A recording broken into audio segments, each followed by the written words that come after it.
I'd like to welcome everyone to the regular meeting for our Abington School Committee tonight on Tuesday, February 25th, and we have a lot of young visitors with us tonight from the Beaverbrook Elementary, and we'd like to first ask them to lead us in the pledge.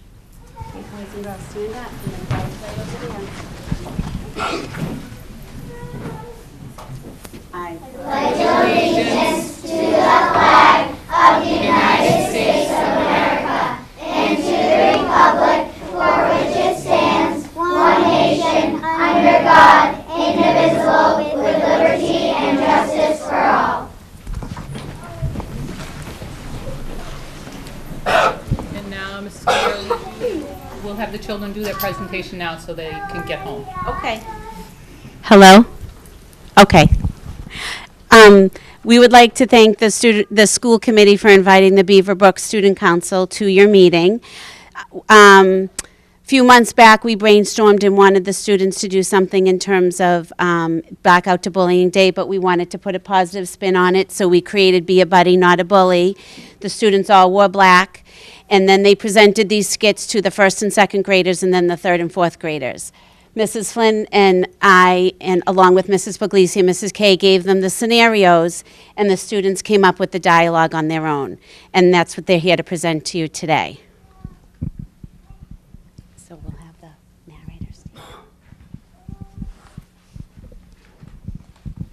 We are the members of the Student Council at Beaverbrook, and we are here to talk to you about being a buddy, not a bully. First, we want to explain to you what it means to be a bully. Bullies are kids who are mean to someone over and over, not just once, every day or lots of days. Bullies like to make other kids sad or mad. Bullies are not sorry when they hurt other kids or hurt other kids' feelings. We want to show you what it might look like if there is a bully on the bus.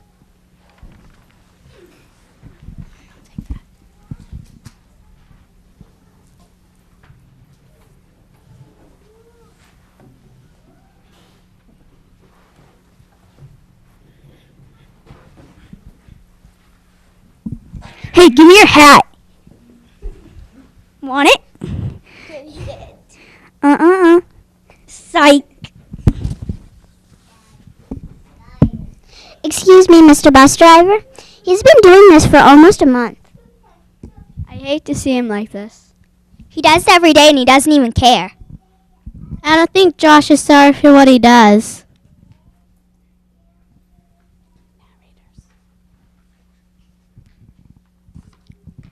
You saw how the bully acted on the playground. Bullies are kids who are mean to someone over and over, not just once, every day or lots of days.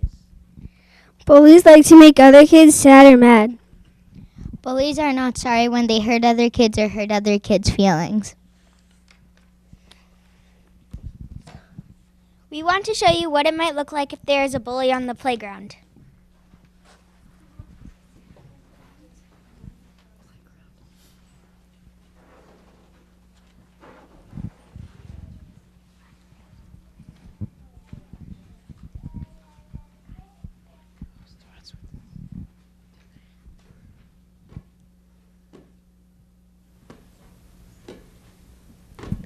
Give me that. Hey, give it back. No. Give it back. Why should we? Give it back. Leave her No. alone. You pick on her every recess. Leave her alone. You pick on her every recess. Why should we leave her alone? Because.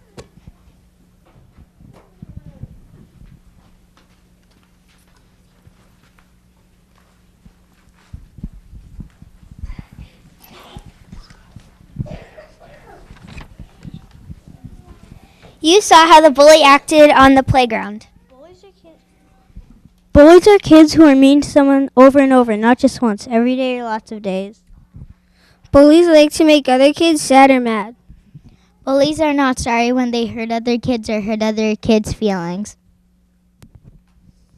At Beaverbrook, we want everyone to be a buddy, not a bully. Can everybody repeat that with us? Be a buddy, not a bully.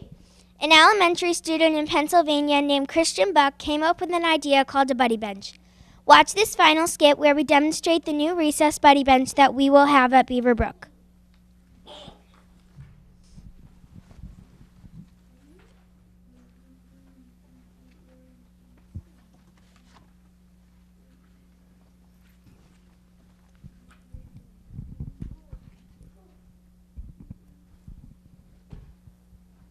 I'm lonely and bored and I want to play with someone. Maybe if I sit on the buddy bench, somebody will come over. Hey guys, look, there's someone on the buddy bench. See if he wants to play. Do you want to play? Okay.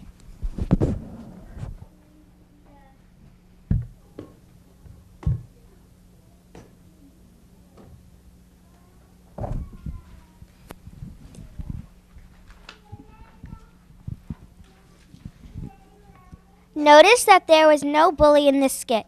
Instead, there was a sad student looking for some friends to play with. He sat on the buddy bench, and a nice group of friends noticed he was there and invited him to play.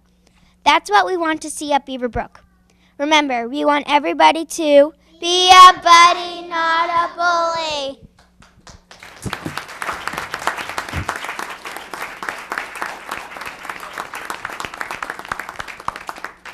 Great job, everyone. Maybe we can all stand and you can introduce yourselves.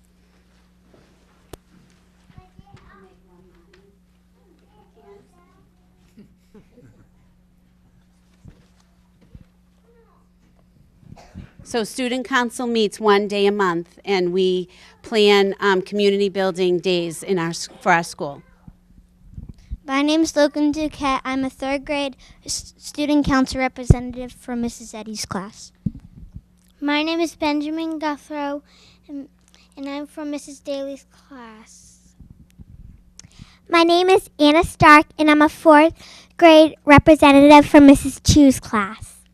My name is Jason Connolly, and I'm a third grade student council rep from Mrs. Clark's class. My name's Owen Dwyer, and I'm a third grade student council representative for Mrs. Daly's class. I'm Spencer Merrick. I'm a third grade student council representative from Miss Whitman's class. I'm Sage Colojam, and I'm a third grade student council representative from Miss Eddy's class. I'm Elizabeth Campbell, fourth grade student council representative from Mrs. Arner's class. I'm Olivia McGuire, and I'm a fourth grade student council representative from Mrs. Yarositis' class. My name is Emma McGlynn, and I'm a third grade representative from Miss Whitman's class. My name is Abigail Arnold, and I'm a fourth grade representative from Mrs. Corner's class. My name is Riley Curvels, and I'm a fourth grade rep from Mrs. Park's class. I'm Maria Wood, and I'm a fourth grade rep from Mrs. Stavropoulos' class. My name's Ben, and I am a third grade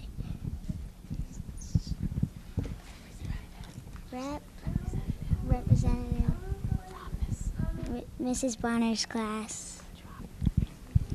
My name is Jillian Park Page, and I am a third grade student council representative from Mrs. Clark's class. My name is Lindsay Augusta, and I'm a fourth grade student council representative from Mrs. Ernest's class. I'm Jacob Quinn. I am a third grade student council representative for Mrs. Wells' class. My name is Cindy Bindage. I'm a fourth grade representative from Mrs. Corner's class. My name is Michael Van Lilling, and I'm a fourth grade student council representative from Mrs. Yarositis' class. My name is Joshua Richards, and I'm a fourth grade student council representative from Mrs. Park's class. My name is Maggie Sullivan. I am a third grade representative from Room 17, Mrs. Bonner's class.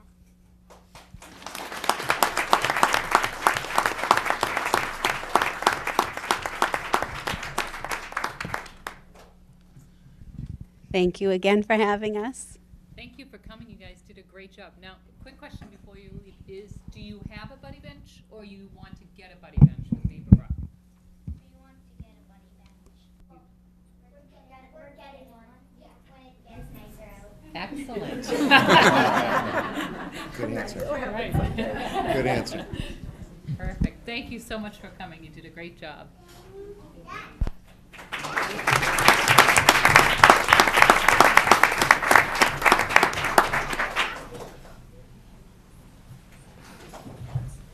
We're just going to take a little pause so our students can get their coats on and leave. Or stay if they want. They're looking at themselves up there. Yeah. They all look up there. I know they were like, they couldn't even look at the microphone. They were like,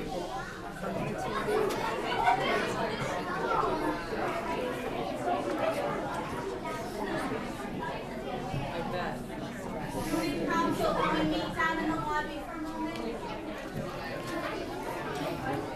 Nice.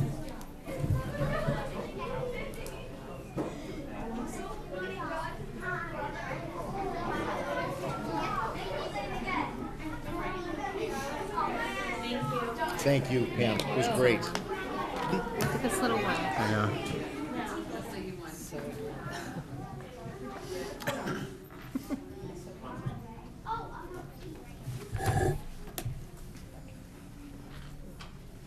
So now we'll go on to the reading and approval of our records. We have our February 6th, 2014 meeting, which was a joint meeting between the Abington School Committee and the Abington Board of Selectmen. Need a motion to approve those minutes as presented or amended. I'll make that motion. Mike, second. All in favor? Aye. Then I will abstain. I was not present at that meeting. Our next was our regular school committee meeting, January 30th, 2014. Nothing to be changed. I just had one on page 4, report of subcommittees. That paragraph, can we just to add a little context to the amount? It says the preliminary budget for the school department is now $21 million, or a 7.331% increase over FY13. Just to give a little bit of context, because I think that was part of the presentation, what the percentage increase was.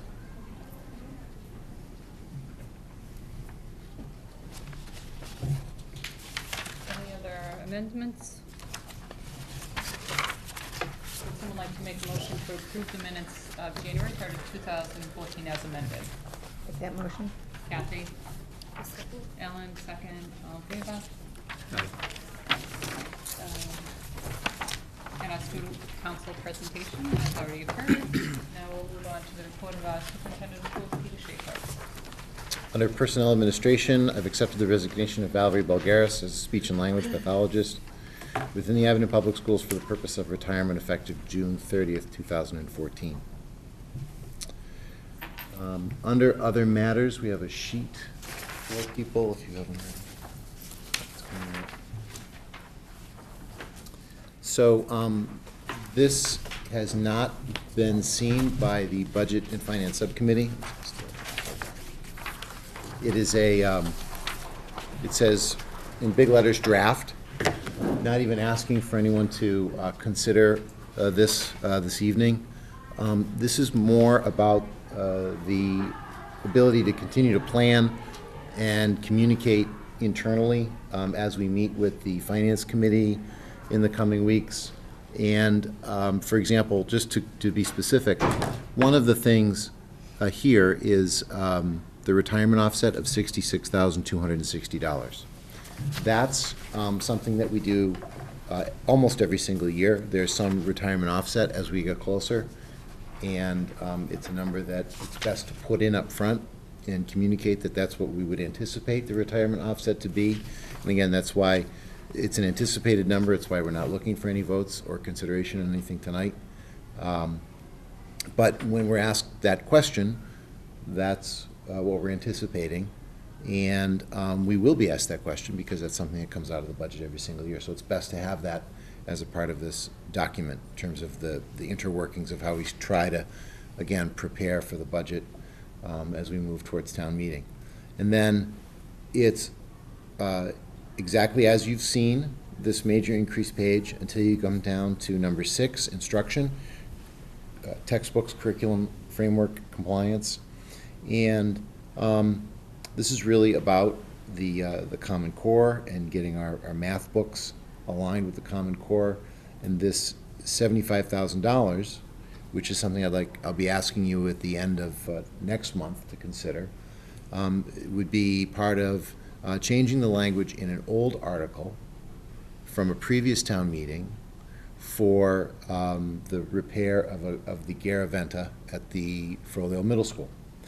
Even if we could repair the Garaventa at the Froley Middle School, it would not create the handicap access and accessibilities that we need or we want. And we can't repair it because at this day and age, even the old retro, it's actually new compared to the rest of the building, the retrofitted Garaventa they don't make parts for it anymore. So that money is there, and we have a desperate need for textbooks. And so next month, I'd like to be able to come back and have you consider a vote to change that article language so that we can spend the money on on textbooks at the town meeting. We're in a difficult situation with the Frollo Middle School and the infrastructure there. And if we had to, and the Garaventa didn't work, or we had to address the handicap accessibility somehow before we go out for a question for a new school, what we'd end up having to do is build a ramp into what you would consider the second floor, or the level nearest the ground level, which you may consider the first floor, the level nearest the ground level, because the door doesn't, at the building up, the handicap access ramp doesn't even open into a floor. So we'd have to build some ramping to get people into that floor. And that would mean someone who was in a wheelchair wouldn't even be able to get to the top floor, or that underground floor, the basement, or what you might consider the first level. So in a difficult time, or at a time when textbooks are of critical need, we'd recommend that we consider this in another couple of weeks, but wanted to be able to show that in this evening, and this would therefore reduce the requested budget by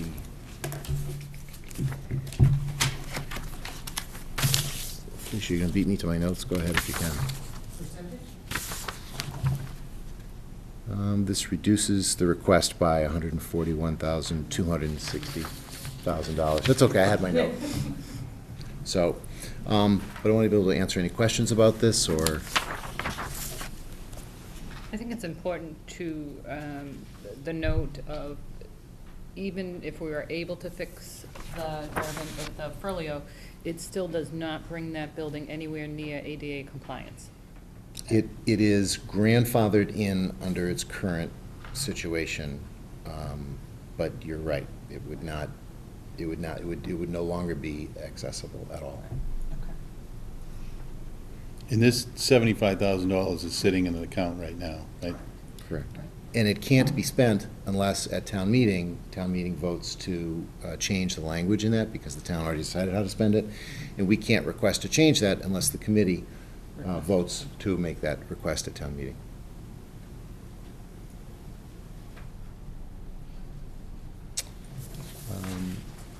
Community support action goal.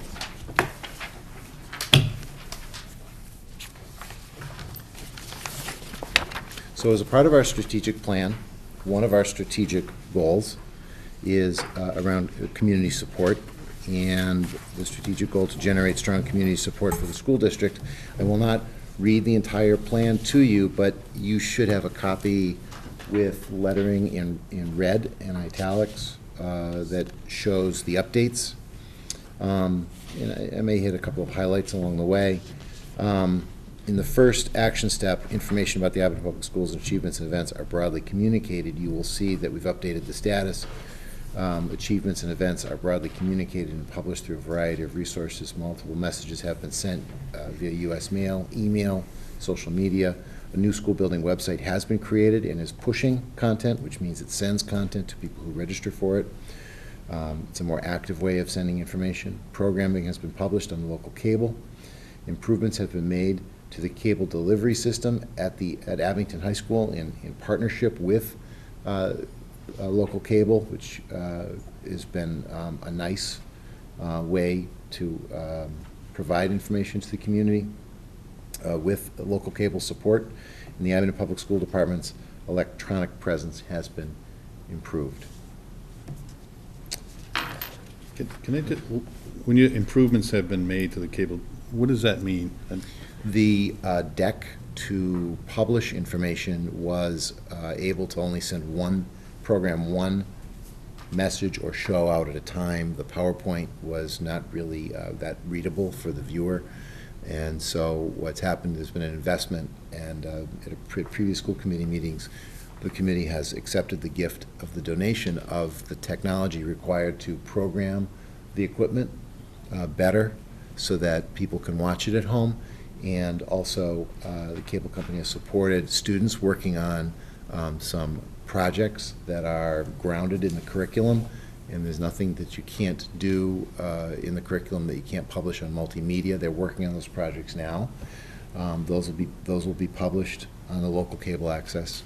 And also the taping equipment itself, the means by which to record images and capture digital video recording. That equipment has been donated, and training was provided by the cable company for people to be able to operate that equipment.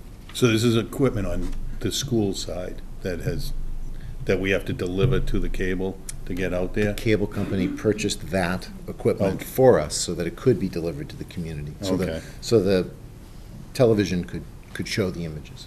So if we had to make any changes on our side, the way things are developed, or is it just strictly on the cable side? No, we've got people now that are better educated on how to operate that equipment, and they've implemented it. Our kids are using it at the high school, is in a class at Abington High School. But that's all been paid for by the cable company. Does that answer the question? Yes. Okay. And just one other question on that section, where it indicates accomplishments, it says blogs. Does that get monitored? Like, do we have blogs out there, and is anybody monitoring them? Because sometimes there's... Yes and yes. Okay. And it's, there are Facebook pages that are being used by organizations at Abington High School to get messages out with advisors and classes that are using Facebook pages.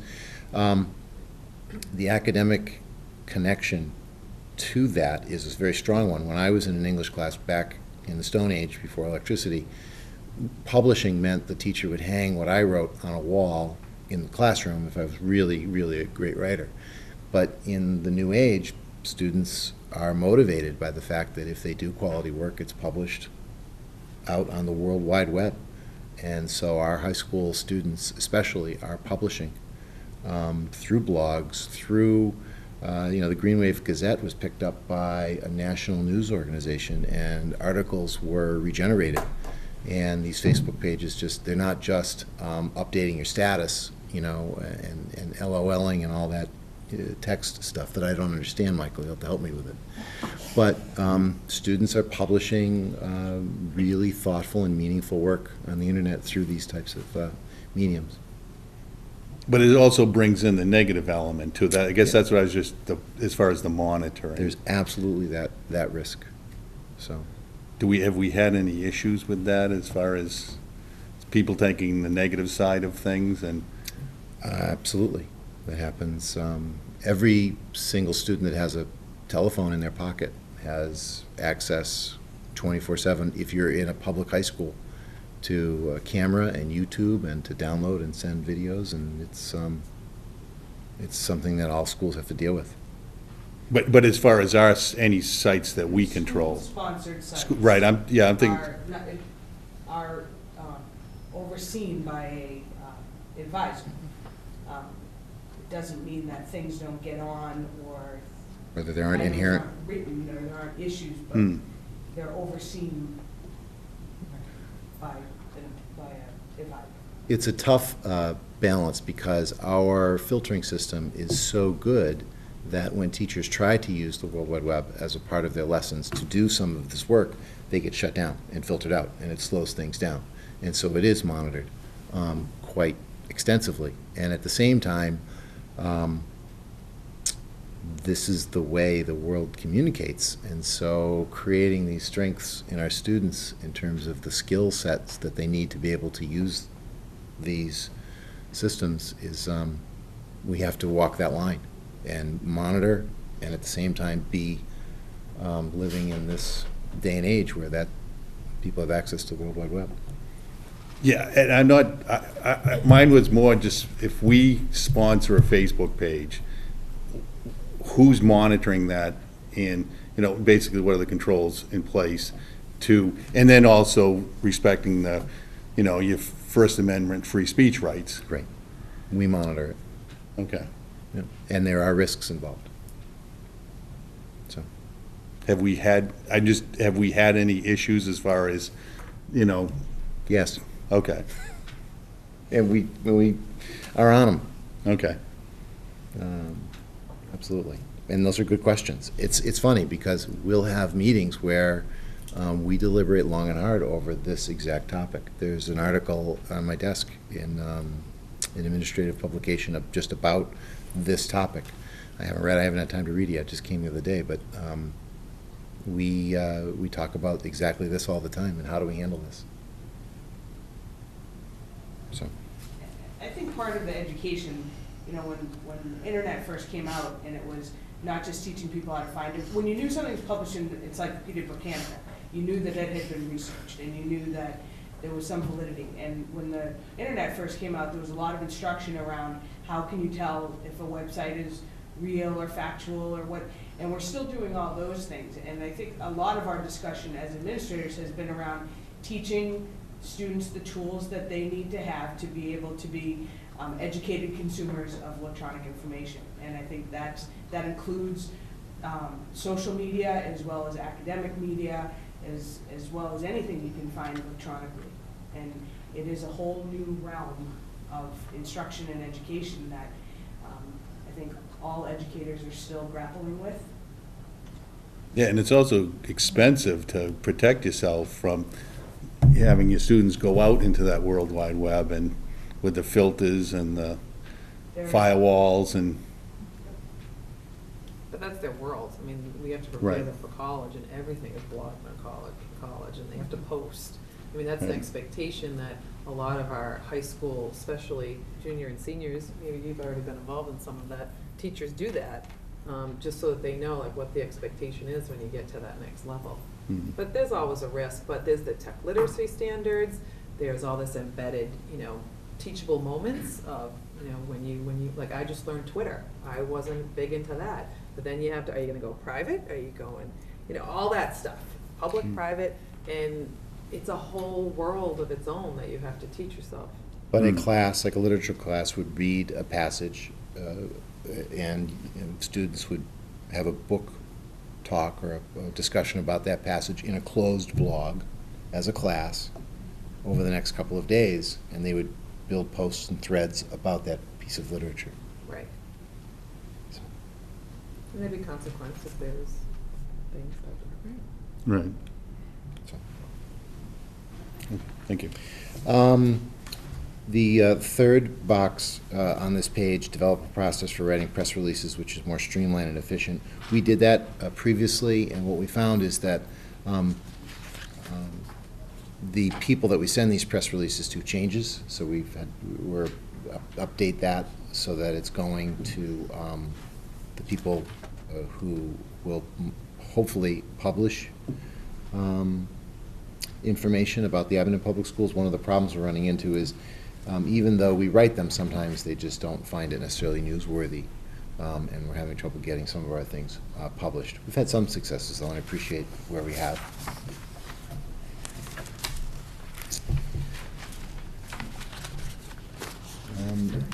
We've checked these, although you may not see a change in one of them. We checked each of these things that you're reading here, and I won't read them all to you, to make sure we've actually done these things or we're doing them so that it accurately reflects what's going on.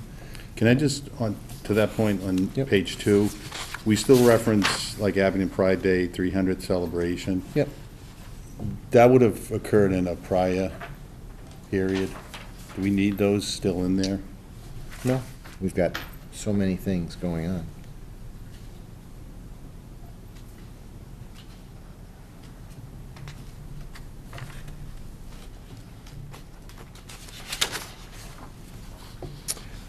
On the third page, we've got provide and promote student service learning opportunities. List of student service opportunities which occurred includes but are not limited to the following events: the American Heart Association, Hoops for Heart, American Cancer Society, Daffodil Day, Rare Red for Women's Health, Movember, Neonatal Care Center, Pink October, Cell Phones for Soldiers, blood drives, substance abuse awareness, food drives, packages and letters for service people in the military, and nursing home visits.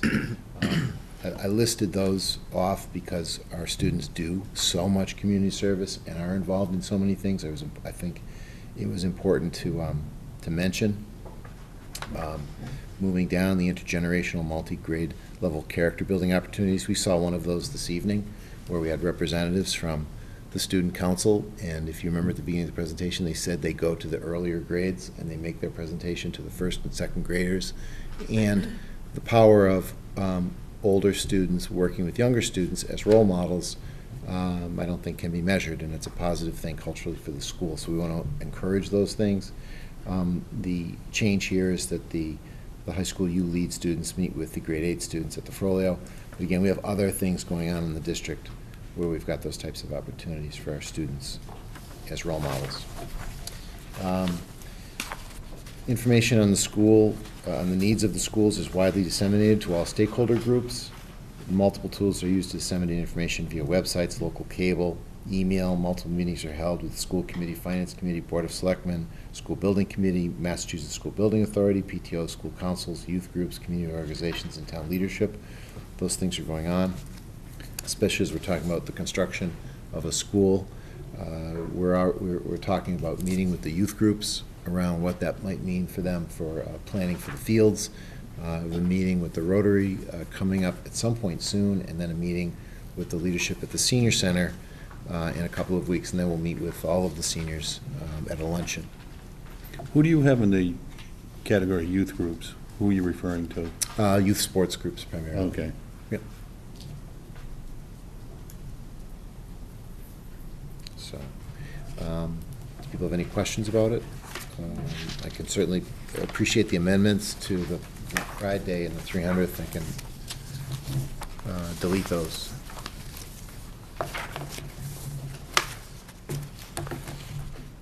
Unless you have questions, if people would consider a motion to approve.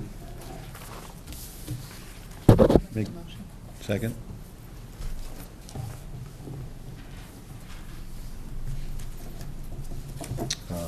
Discussion?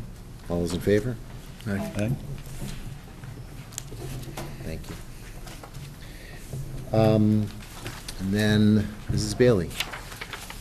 And everyone should have in their packet a copy of North River Collaborative's approved budget for 2015. I'm obviously not going to read through the whole packet you've got here, but if you look at the third paragraph from the bottom, basically gives you the bottom line. The overall budget represents a decrease of $36,093, or 0.3%, from FY 2014 due to the phasing out of some grants. All right. It also talks about different categories within the budget, changes to that effect. The general fund budget represents an increase of $157,485, which is a 1.4%, due mainly to increases in salaries. The salaries within North River Collaborative are determined on an average of the salary increases of the member schools. It goes in the next page goes into detail about budget revenues and expenses. Just as our special education budget is a moving target, so is North River Collaboratives. However, looking at what they have in terms of student enrollment and programs, this is what the collaborative feels is appropriate and for 2015. You may be very interested in the back page, which basically gives you the cost of the different programs if you have a student involved in them. We pay a membership fee so that our students will be able to get a seat in any of these programs that we need to send them to.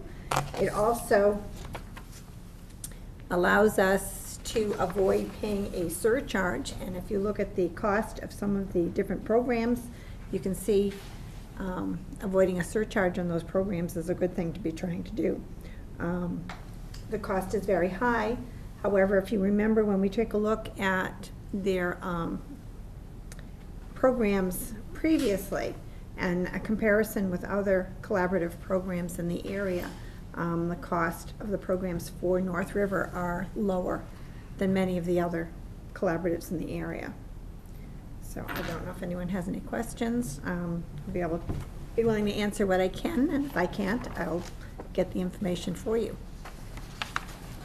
Just on that third paragraph, when it says do the phasing out, what is being phased out in terms of grants? A large grant was the STRIDE grant that was used to fund a lot of physical education activities and after-school programs, and that grant is no longer being offered by the government.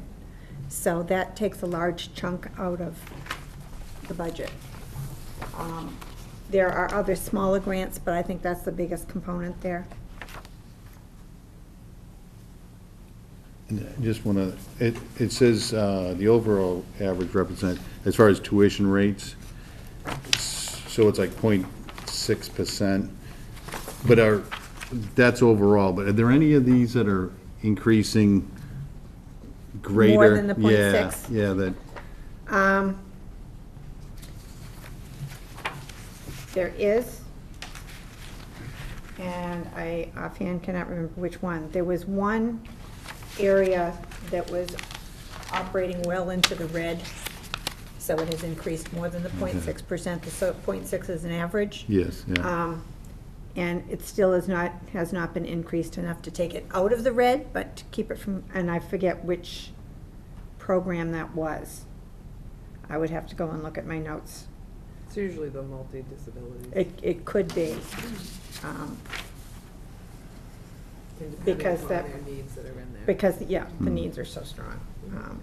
But there was just one area that was running very well into the red, so it was raised a little bit more than the others.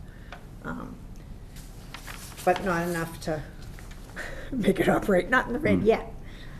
You can also have a situation where there's I'll just make up a number, 6 students in a program, and that's what it costs to break even, and then 1 leaves, and then you're left maintaining the 5 students, which you would want to do, but the cost of that program goes up because you've lost some of your membership in that program.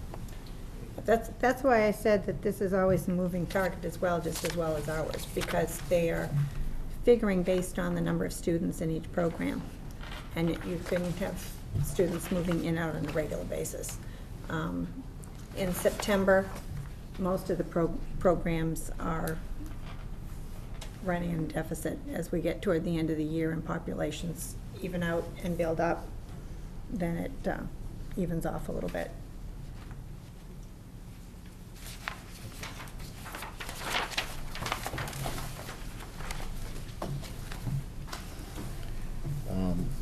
Under dates to remember, got Wednesday, March 5th as an in-service early release day, and March 5th, the Green Wave Boosters meeting at the Abington Police Station Community Room at 7 p.m. Thursday, March 6th, the Abington School Building Committee meets in the Paul K. Smith Room at Abington High School at 6 p.m.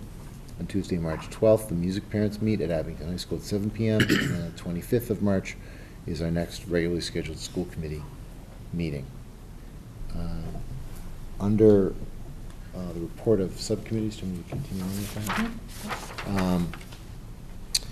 We have the need to ask the committee for 1 to 2 members to participate in a joint labor management committee on the posting of student grades. And so what we'll do is meet as a group with 1 to 2 school committee members,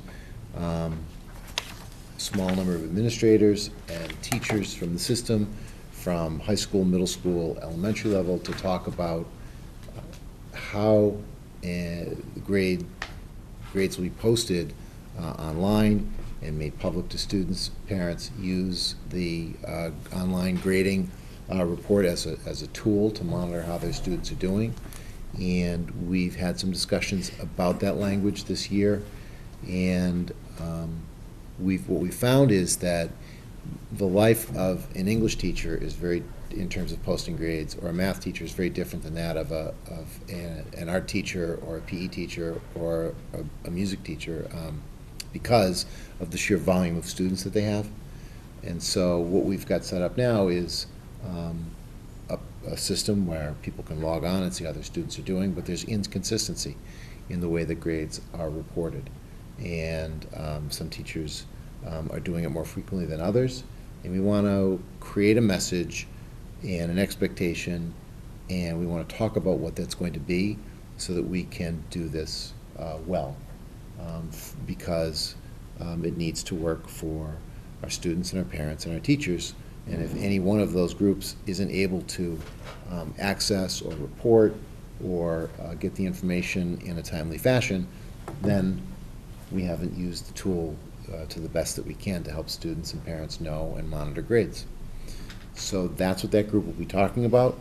Depending on the language from that and what's decided, that could perhaps or would not be a change in working conditions. So that change in working conditions would be something that would be negotiated, but you really don't know if it's a change in working conditions until you decide on what the language is going to look like. So that's what this committee will talk about. What will that language be? What will that expectation be? Questions or I think it's just input to that. I think it's long overdue on our part as a committee, and I think it's the inconsistency that's the largest stumbling block for parents. That you may go on, you can have your child's, you can multiple children in different schools, and some are getting all of the grades up, some are getting none of the grades up, and you could have one child who has half the grades up. So I think it's just that inconsistency that becomes frustrating for parents. And so to figure out what we should do as a district needs to be addressed. And there are a number of, things that need to be talked about, like, makeup work. How's that reported? When is it reported? The time it takes to correct some assignments. English teachers need longer because it takes longer to correct multiple page papers. So what's the appropriate amount of time to have something posted? The consistency, obviously, and so there's a lot of discussion. There's a lot of discussion about grading policies, grading procedures that goes along with this. So it's a healthy discussion, a good discussion to have. So, is there any technology learning curves associated with this? Not much of a technology learning curve at the secondary level because it's been in place and used at different degrees. At the secondary level, there is more of a technology learning curve at the elementary level because the elementary teachers have not had access to this system. The other thing that the technology will help us with is, the grade, the report cards, and the progress reports. If we get a system that's up and running and being used successfully by parents, maybe we don't need progress reports anymore because you can get a progress report every evening. And so we won't use as much paper. And then when a parent wants a progress report, they could request a paper copy. So. So what do you need? 1 to 2. I'm willing to do it if, I don't know if anyone else is interested. I'd be willing to do it. Yeah, I had expressed interest as well, but It doesn't, whoever. It's, there's no vote for it. It's really an appointment. The chair makes the appointments to different committees. And if you don't have to necessarily answer me or appoint somebody tonight. So why don't we talk offline, see who's can best, what type of time commitment do you think? Are we starting this spring? Are we want to start it this spring? spring. Mm-hmm. So it would definitely be something that would be in place if we could get it in place for the opening of school next year. Mm-hmm. And even if we start with something for the opening of school next year that improves what we have, and then as the technology catches up at the elementary level, we continue to implement it. Mm-hmm. So we'd want to get working on it right away. In terms of commitment, I don't know, it depends who wants to participate, if we meet evenings or if we meet during the day. This is gonna take several meetings. It's probably more than 2 or 3 meetings. So I think it'll take probably a meeting or two just to understand all of the different intricacies of something that at face value seems pretty simple. You correct something and you post it.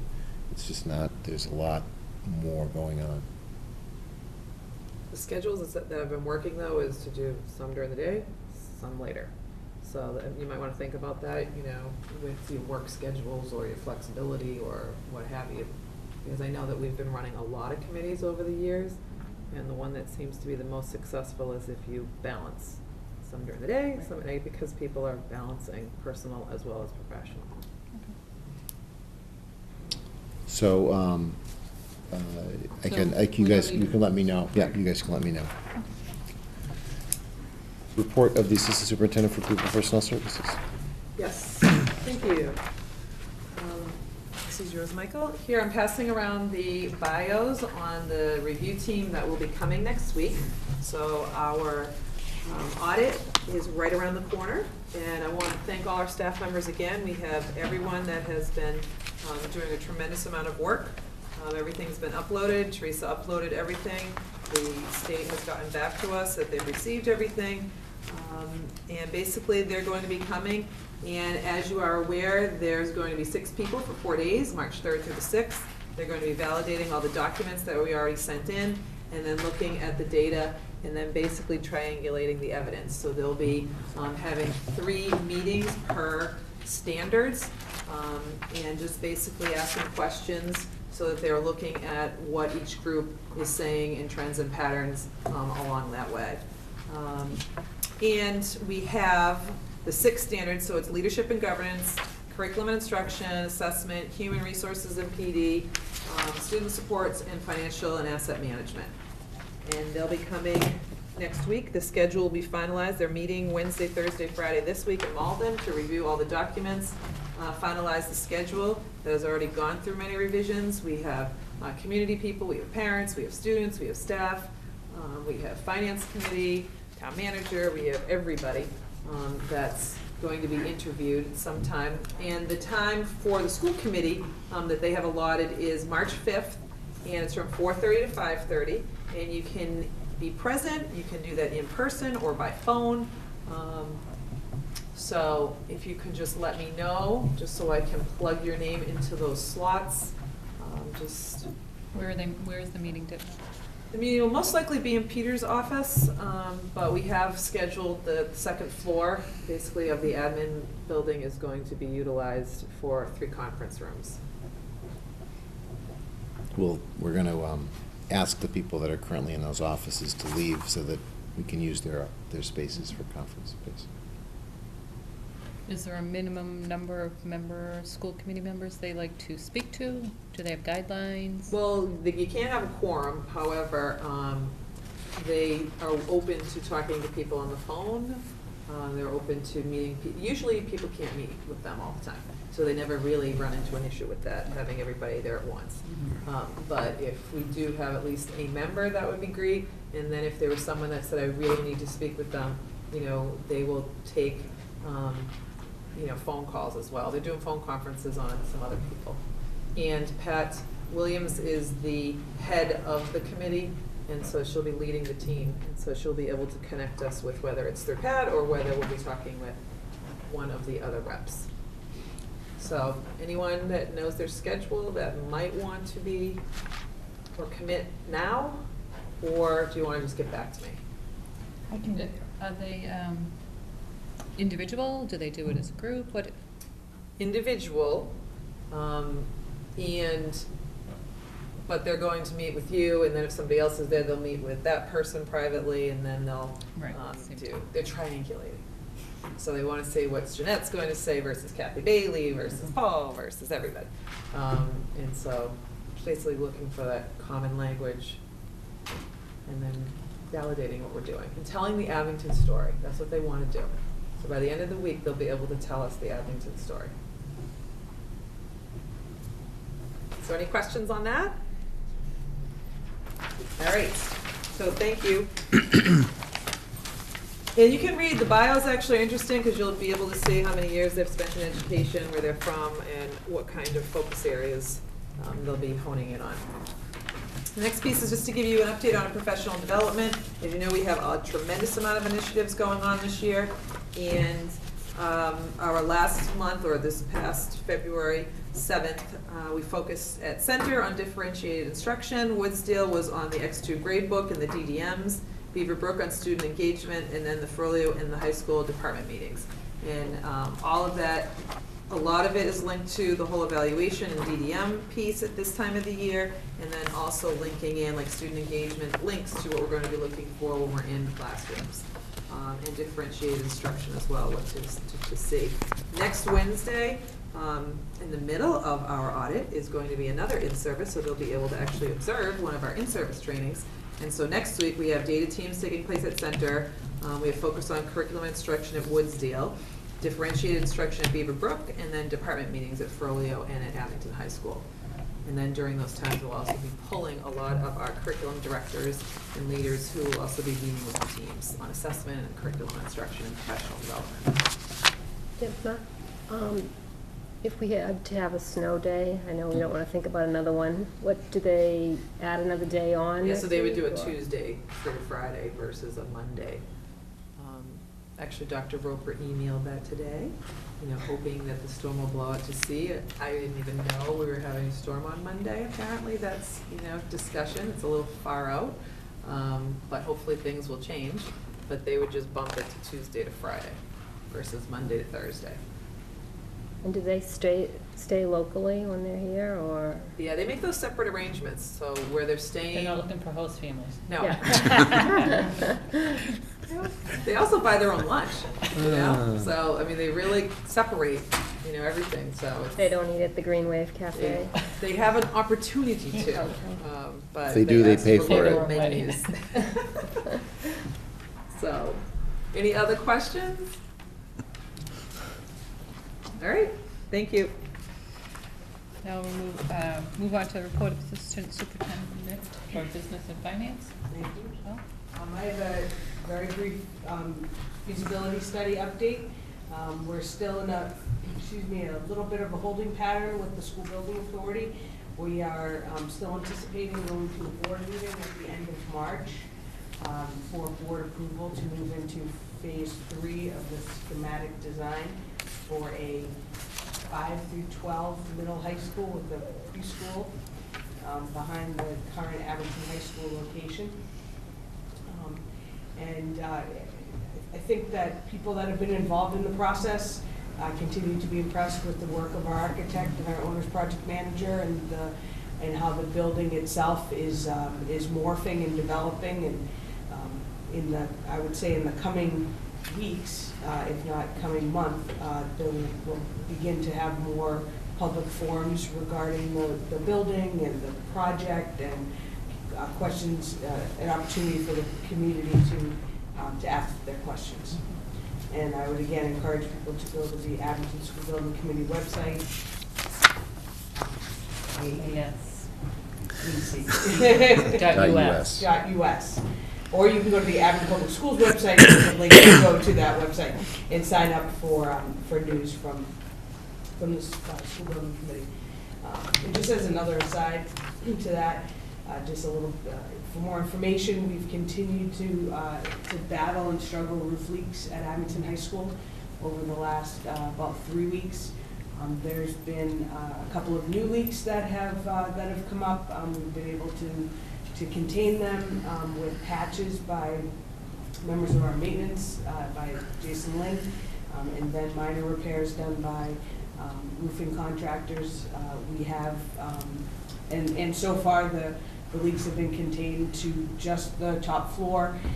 We've caught them in time, so there's been damage to ceiling tiles, but not any additional damage inside the building. But it has become a bit of a struggle, and every time that we have roofers there to repair, their comment is, we'll make this repair, but you need a new roof. And that's just purely the age of getting 25 years out of a 20-year roof, or 27 years out of a 20-year roof. And they're starting to see some decay, especially on the edges, where it's not covered with rock, and it's a ballast, and it gets cracks on the edges. I have a question that's not regarding the MSBA, but I'm curious to know the Bay State textile recycling, since it's the second year, the first year we did well, is it still going as strong? It is. Those bins are getting full? Yeah, and the PTOs are getting checks, Yeah, and great. I think thank you for bringing that up. It can, the PTOs are continue to benefit from that. I think we ask the schools in their newsletters, especially kind of spring cleaning, fall clean out, around the holidays, to think about bringing their textile recycling to any of the school buildings. The textile company, they dig the barrel after snow. They're the ones that come and make sure that they're accessible. So we're not doing that for them. And we also are continuing to, I think, I would say, improve our recycling efforts across all the school buildings themselves. With the in the cafeterias and the classrooms, their recycling bins are available, and people are talking about it. So. Good. Great. New business, establishing our next school committee meeting, which was mentioned earlier, which will be March 25th, 2014, right here in the Carter Room, Town Hall, 7 p.m. Anything to add before? If I could, just a couple of quick things to note. The Department of Early Education and Care has provided, or will be providing, professional development to the administration and a small group of people from the center school, which not many districts were able to avail themselves of. And this is a free workshop, and it's about educating parents of early childhood children, school-age children, and the more work that we can do with those parents to help them with the youngest students, the more successful they will be in later years in the Abington Public Schools. So I wanted to note that to you. That was Dr. Rich that was able to acquire that opportunity for the center school. And then I would like to just read a memo from Mike Dorado, the art director, about the Scholastic Art Awards. I'm pleased to share with you the recent success of our students in the 64th Boston Globe Scholastic Art Awards, an annual art competition for students grades 7 through 12 in all public, private, and parochial schools in the state. The program recognizes the outstanding achievements of art students and encourages them to pursue further study in the visual arts. Every year, thousands of pieces of art are submitted in different categories, including architecture, comic book, ceramics and glass, digital art, design, drawing, fashion, film, and animation, jewelry, mixed media, painting, photography, printmaking, sculpting, video games, and art portfolios.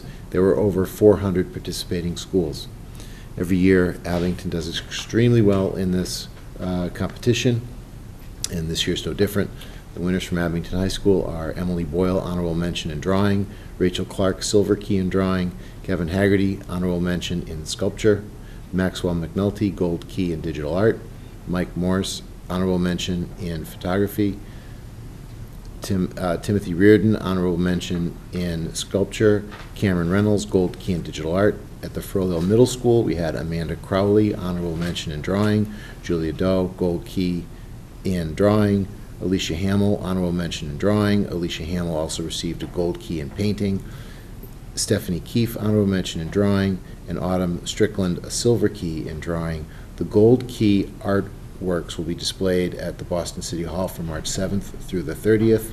An award ceremony will be held on March 8th at the Blackman Auditorium at Northeastern University. The gold key winning art and portfolios will be judged again in New York for additional honors, and with other work from around the country in the National Scholastic Art Awards this spring.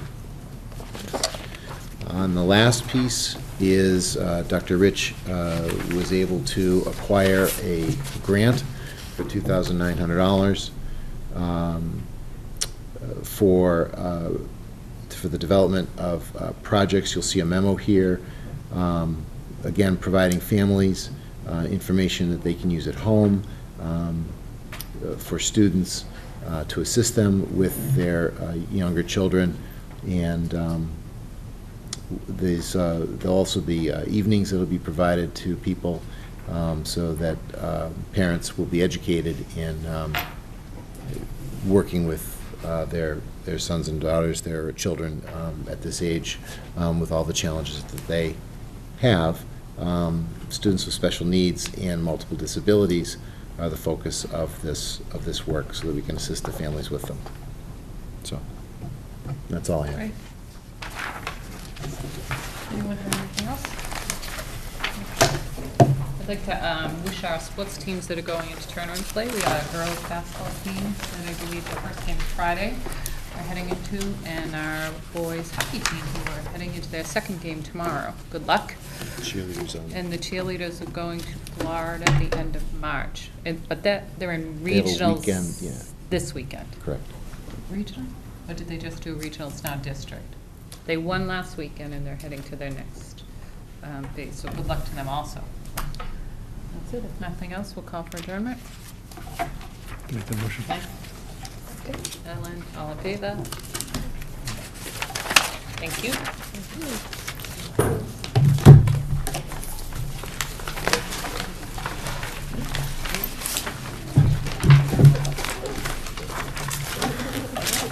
So, you think you'll be able to attend? Great. Perfect. Yeah. Anybody else think that they would be able to attend? I think we're still on Wednesday. Great if you could all attend.